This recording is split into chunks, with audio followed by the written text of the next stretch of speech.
История Натальи всегда была неразрывно связана с Большим Бухарестским зоопарком. Для нее это не просто работа или место с просторными вольерами и историческими зданиями. Это был целый мир, наполненный голосами тех, кто не может заговорить сам. Наталья знала повадки каждого обитателя, от величественных зубров до суетливых сурикатов. Но одна история задела ее за живое так глубоко, как ни одна другая.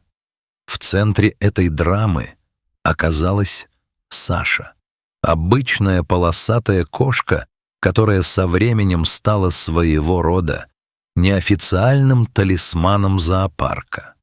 Саша была воплощением кошачьего достоинства. Она важно вышагивала по мощеным дорожкам, словно именно ей принадлежали все эти гектары земли. Посетители, особенно дети, обожали ее. Она позволяла гладить себя, отвечая на ласку спокойным, уверенным мурлыканьем, которое, казалось, никогда не затихало в ее груди. Однако в последние недели моторчик Саши замолчал. Кошка впала в глубочайшую депрессию после того, как потеряла весь свой выводок котят. Она больше не патрулировала дорожки, а лишь сидела в тени, безучастно глядя в пустоту. Наталья, чувствуя боль животного, зашла в лавку зоопарка, чтобы купить немного лакомств, надеясь, что любимая еда хоть немного поднимет Саше настроение. Но именно в этот момент привычный шум зоопарка прорезал странный звук, высокий, настойчивый, почти человеческий плач. Наталья нахмурилась. Она проработала здесь достаточно долго, чтобы узнавать голоса почти всех животных, но этот звук был ей незнаком. Он доносился со стороны вольера сибирских тигров. Улыбка сошла с ее лица, уступив место растущему беспокойству. Быстрым шагом она направилась к высокому сетчатому ограждению. Тигры не склонны издавать умоляющие звуки. Наталья гадала, может, кто-то из взрослых заболел или произошла драка. В любом случае, это была ее ответственность. Саше пришлось подождать. Чем ближе Наталья подходила к вольеру, тем громче становились крики. Это был звук абсолютного отчаяния. Пройдя через массивные ворота внутреннего периметра, она замерла. Сибирские тигры были главной гордостью зоопарка, но сегодня ее внимание привлекли немощные взрослые особи. В дальнем углу вольера, прижавшись к холодной стене, лежали два крошечных комочка полосатого меха — тигрята.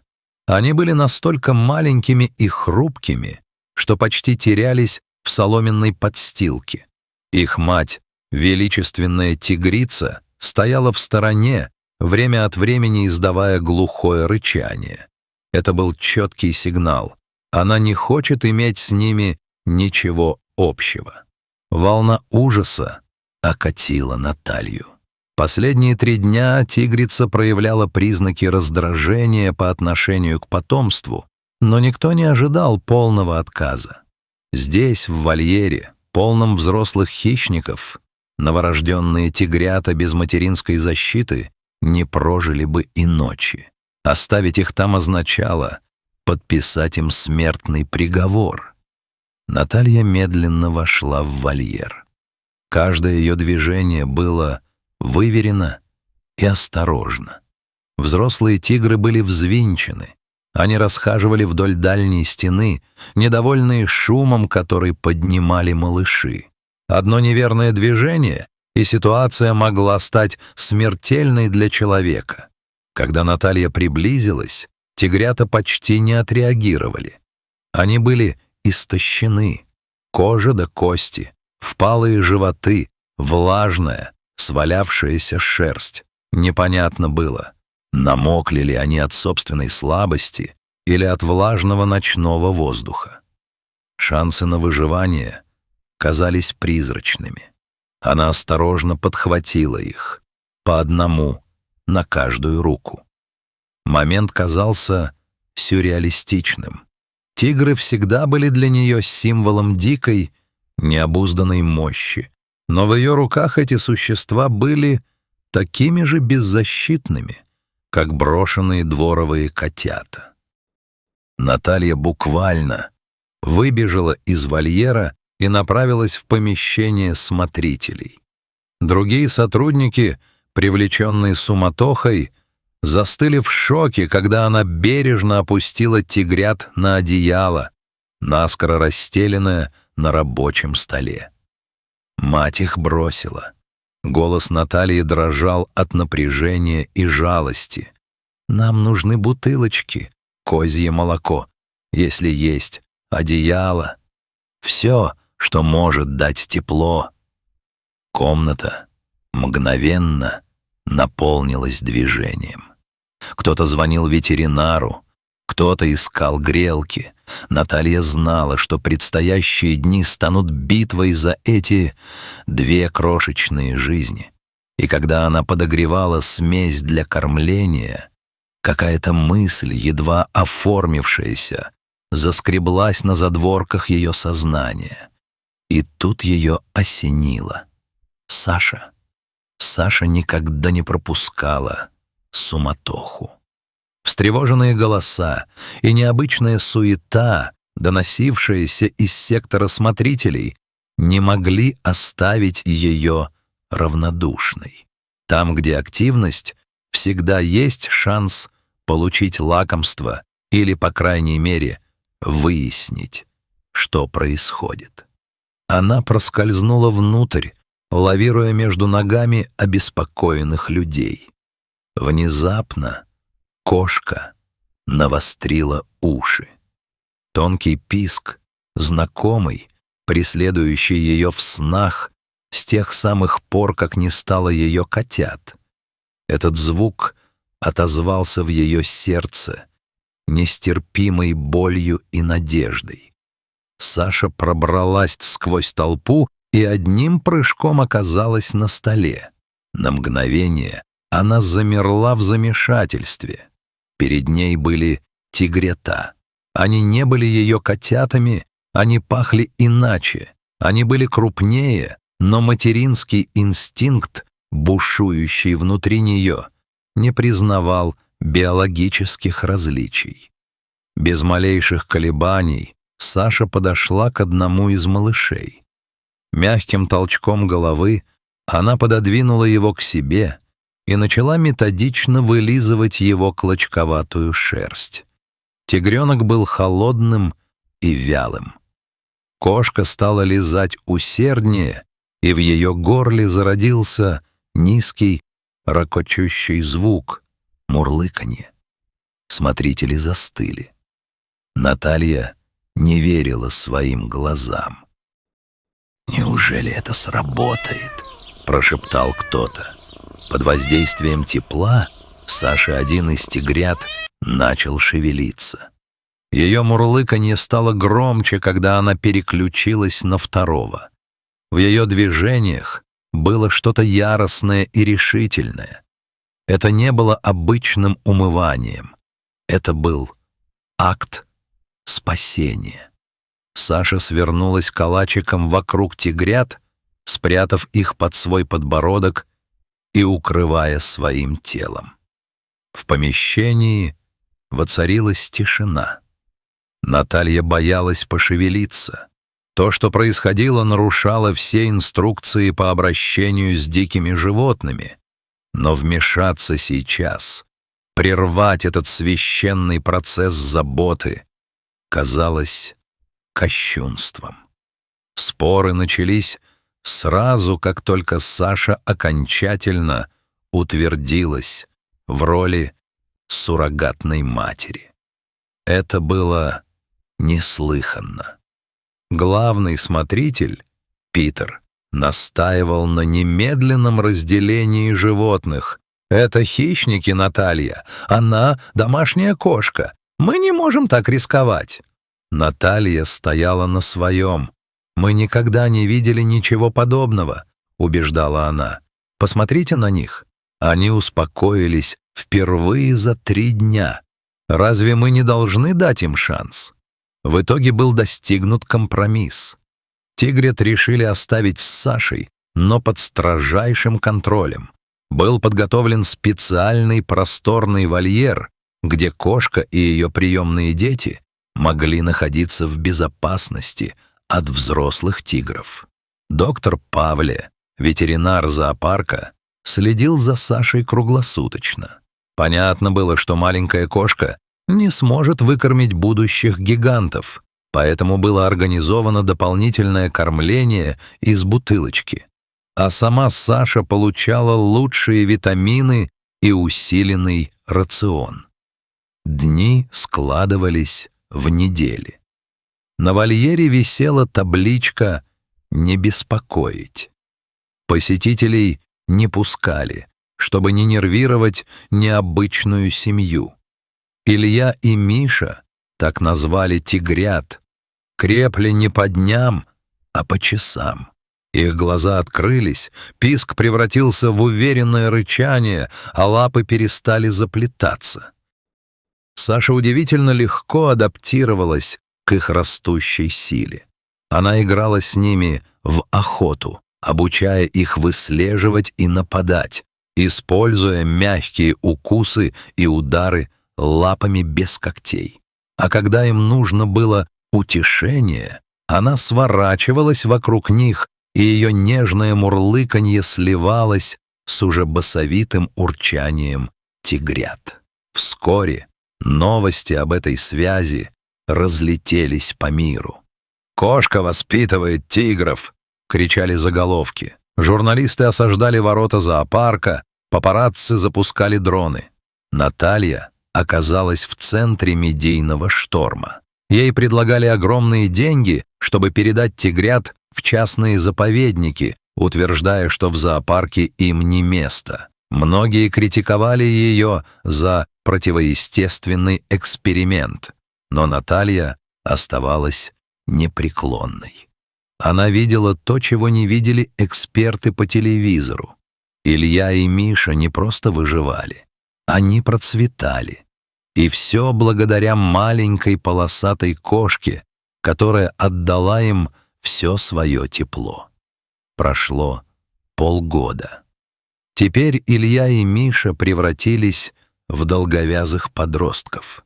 Они возвышались над своей приемной матерью, и ее гладкая шерстка часто выглядела взъерошенной после их бурных игр.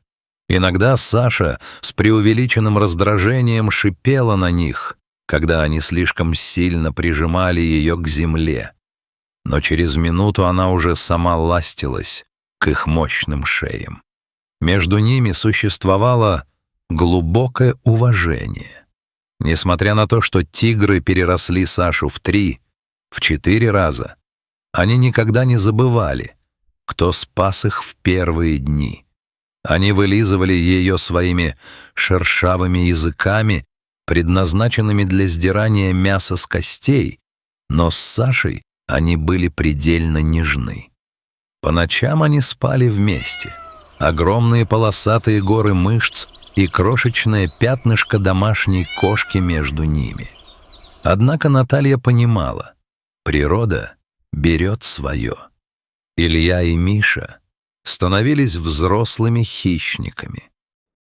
То, что начиналось как игривое покусывание, теперь могло обернуться случайной травмой для маленькой кошки.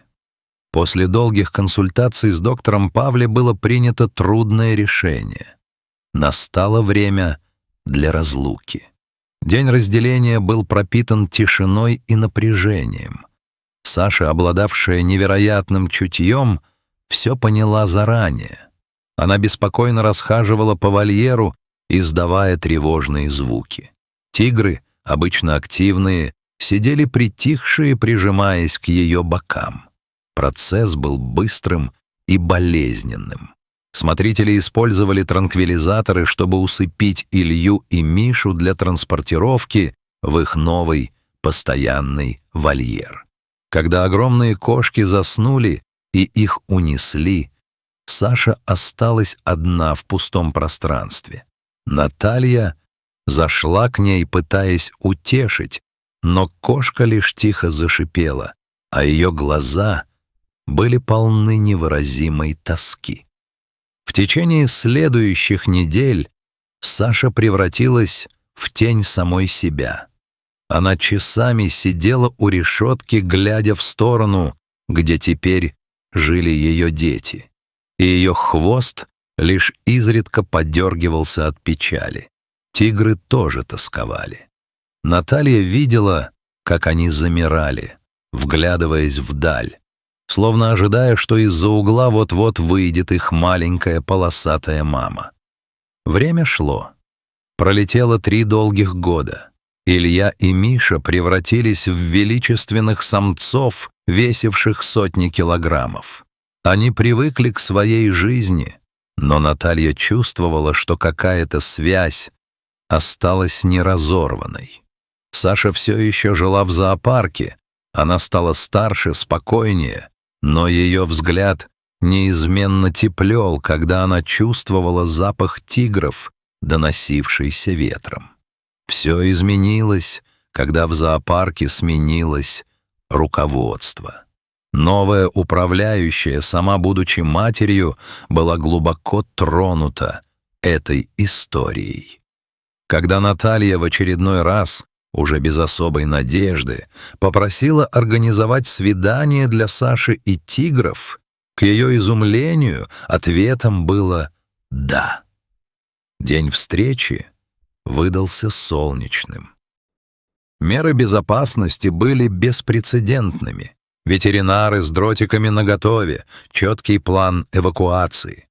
Наталья вошла в буферную зону вольера первой, Саша следовала за ней по пятам, чуть подрагивая от волнения. Массивная стальная дверь начала медленно отъезжать в сторону. Илья вышел первым, за ним Миша. На солнце их шкуры отливали золотом. Увидев людей и кошку, хищники замерли. Уши прижаты, ноздри раздуваются, впитывая запахи. Прошло 3 года. В мире животных это целая вечность. Узнают ли они ее? Или инстинкты хищника возьмут верх над детскими воспоминаниями? Наталья затаила дыхание. Илья сделал шаг вперед. Он медленно подошел к Саше, которая, несмотря на страх, стояла неподвижно. Огромный тигр склонил свою массивную голову и нежно прикоснулся носом к ее боку. Через секунду Миша присоединился к ним. И тут раздался звук, от которого у всех присутствующих пошли мурашки. Это было мощное, вибрирующее урчание тигров, к которому мгновенно присоединилось звонкое, частое мурлыканье Саши. Кошка начала тереться о мощные лапы сыновей, а те в ответ аккуратно подталкивали ее мордами, выражая абсолютную чистую любовь. Наталья не сдержала слез. Это не было просто воссоединением животных. Это было доказательство того, что любовь и забота, вложенные в живое существо, оставляют неизгладимый след в его душе, невзирая на виды, размеры и законы дикой природы.